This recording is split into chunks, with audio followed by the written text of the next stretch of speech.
The morning sky over JFK shimmered with a dull gray, veiled in that kind of pre-dawn mist that makes the air feel thicker than it is. Gate C-21 buzzed with the usual low-volume chaos of passengers juggling coffee cups, passports, and phones. Among the crowd stood a man calm, composed, and quiet. He held nothing but a leather-bound book and a boarding pass. His name was Dr. Marcus Ellison. Marcus wasn't just another traveler. He was a legal architect for the United Nations, a scholar who had spent decades drafting international human rights policies, advising world courts, and lecturing at institutions from Cambridge to Cape Town. But this morning, he was simply a passenger waiting to board a flight from New York to Geneva. He wore a tailored charcoal overcoat over a slate gray suit. A faint glint of silver peeked from his cuff, subtle, not boastful. His salt and pepper beard framed a face etched with wisdom, his eyes scanning a page with thoughtful precision. He wasn't scrolling or checking flight updates. He was rereading notes from a tribunal proceeding in Sudan, quietly underlining testimony with a blue pen. His mind was far away from the terminal's fluorescent buzz. But not everyone saw composure. Not everyone saw intellect. Near the gate stood Madeline Porter. Mid-50s, pearl earrings, crisp blazer, a woman who'd spent enough time in first-class lounges to know which Chardonnay to avoid. Her husband, Everett, thumbed through news headlines beside her. But Madeline wasn't reading. She was watching. It wasn't what Marcus was doing, it was what he wasn't doing. He wasn't checking his phone. He wasn't adjusting his tie nervously. He wasn't chatting with anyone. He was still. And that, to her, was unsettling. She leaned toward the gate attendant. "Excuse me," she whispered. "That man over there, tall, dark coat. Reading something's been watching everyone. Something feels off." The attendant blinked. "He cleared security like everyone else, ma'am." "I know what I feel," Madeline insisted. "Please, just have someone check." That was all it took. At 6:42 a.m., a radio dispatch reached airport security. Suspicious male, mid-60s, unaccompanied, observed exhibiting unusual behavior near gate C-21. Possible surveillance of fellow passengers. Officers Jason Riley and Tom Delgado responded. Riley was young, eager, the kind of officer who saw intuition as authority. Delgado was older, quieter, but just as bound to routine. Neither asked questions. Neither reviewed footage. Neither checked the man's ID before approaching. Marcus noticed them seconds before they reached him. He didn't flinch, didn't tense. He calmly closed his book, slipped his boarding pass into his jacket, and looked up. "Sir," Riley said, tone clipped. "We need a word." "Certainly," Marcus replied. "We've received a complaint. You've been making passengers uncomfortable." "I see," Marcus said, adjusting the strap on his shoulder bag. "And may I ask what behavior prompted this concern?" "We're the ones asking questions," Riley said, stepping forward. "Please step out of line." Heads turned. Someone began filming. A toddler pointed. The air shifted. Marcus exhaled slowly. "My name is Dr. Marcus Ellison. I'm a legal consultant with the United Nations Human Rights Directorate. I've cleared all international checkpoints. You may verify that with the credentials in my jacket pocket." "We'll see about that," Riley muttered. "Now step aside and hand over your bag." "Am I being detained?" "No," Delgado interjected. "But we need your cooperation." "Then I'll need your badge numbers before we proceed," Marcus said, his voice calm, deliberate. Riley bristled. "We're not doing this here. Move now, or I'll move you." "That," Marcus said, "is not lawful." The cuffs came out. Cold metal snapped against his wrists. Gasps rippled across the terminal. Madeline looked away. Everett never looked up. Marcus didn't resist, didn't argue. As he was led past the waiting area, a child asked his mother, "Why are they arresting that man?" She had no answer. Inside a sterile holding room near the security office, Marcus was seated in silence. The fluorescent lights buzzed above like an insect swarm. Riley paced. Delgado hovered near the wall.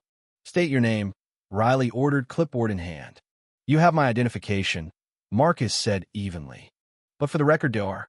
Marcus Ellison, Senior Legal Advisor to the UN Human Rights Directorate, visiting professor at Oxford, lead author of the Nairobi Accountability Accord. Riley scoffed. And I'm the King of England. He scribbled possible alias into the notes. Marcus sat still. What were you doing sitting alone, not talking to anyone?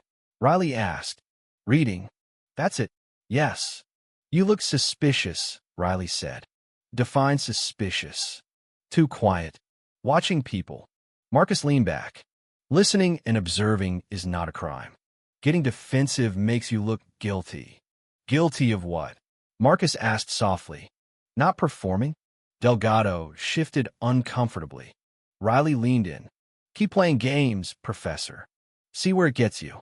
That, Marcus said, is exactly the problem. Outside, the video had gone viral.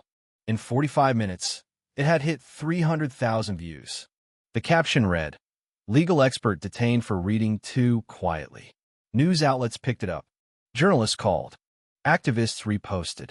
Students at Columbia Law demanded answers. Inside the holding room, Delgado finally checked the ID. The terminal blinked green. Valid UN credentials. Verified government clearance. Multiple legal distinctions. Sir, Delgado said, turning pale, I believe this is accurate. Riley yanked the ID back. We'll double-check. No, Marcus said, lifting his cuffed hands onto the table. You're done. A knock at the door interrupted them. A man in a dark overcoat, badge in hand. Agent Brian Mercer, Global Oversight Council. You're holding a UN legal officer without cause. Release him now. This is airport jurisdiction, Riley barked. No, Mercer said. This is an international incident. The consulate has been informed. The Hague is aware. You just handcuffed the author of the Geneva Transit Protocol. Riley froze. Delgado removed the cuffs, hands trembling. I apologize, Dr. Ellison. Marcus met his eyes. It's what you do next that matters. Riley said nothing. Outside, the footage was now at 2.1 million views. Madeline Porter was being identified by name in trending hashtags. And at gate C21, passengers stood quiet, phones still in hand, watching Marcus walk past them unrestrained.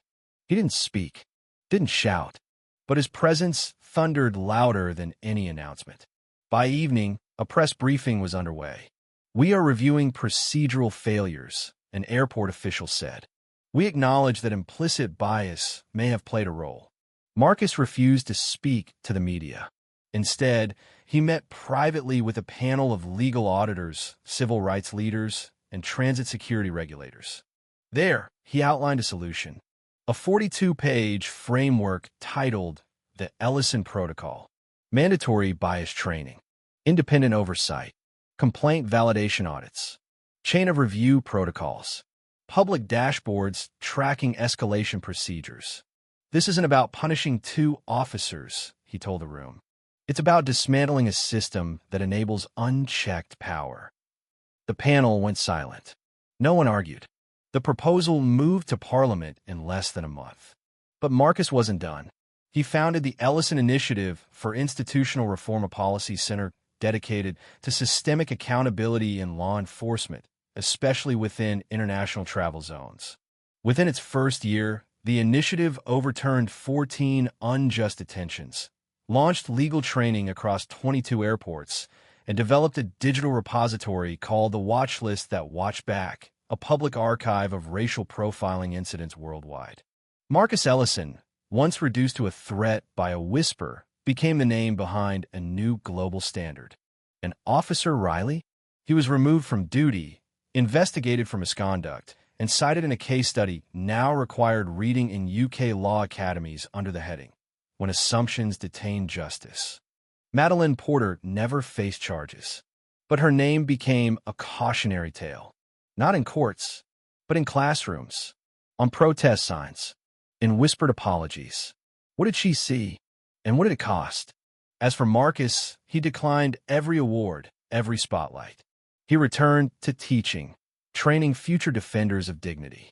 In his final lecture of the semester, a student asked, "How did you stay calm when everything was taken from you?"